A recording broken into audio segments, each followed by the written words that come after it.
Kantor Wilayah Kementerian Agama Provinsi Aceh menggelar upacara peringatan Hari Amal Bakti ke-76 Kementerian Agama RI, Senin 3 Januari 2022. Upacara berlangsung di halaman Kanwil Kemenak Aceh dan diikuti oleh seluruh ASN Kanwil Kemenak Aceh. Gubernur Aceh, Insinyur Nova Iriansyah MT bertindak sebagai Inspektur Upacara HAP ke-76 tahun ini.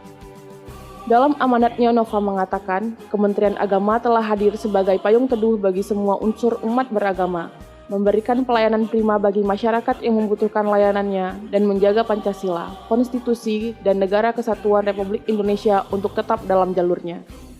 Kementerian Agama telah hadir sebagai payung teduh bagi semua unsur umat beragama, memberikan pelayanan yang prima bagi masyarakat yang membutuhkan layanannya, dan menjaga Pancasila, Konstitusi, dan Negara Kesatuan Republik Indonesia untuk tetap dalam jalurnya.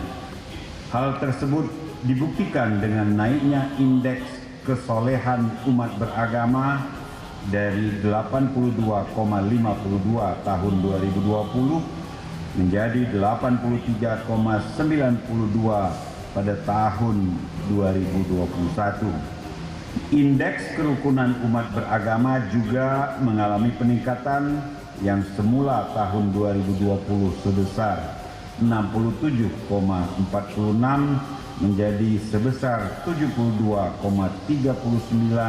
pada tahun 2021.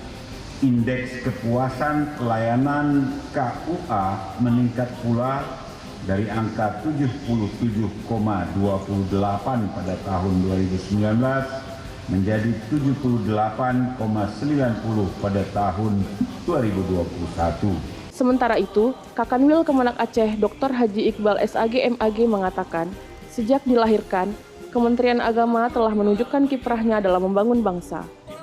Di usianya yang sudah sangat tua, tentu Kementerian Agama sudah banyak berkontribusi untuk bangsa, dan ke depan Kementerian Agama akan lebih berkiprah untuk membangun umat yang tadi disebut dengan transformasi layanan.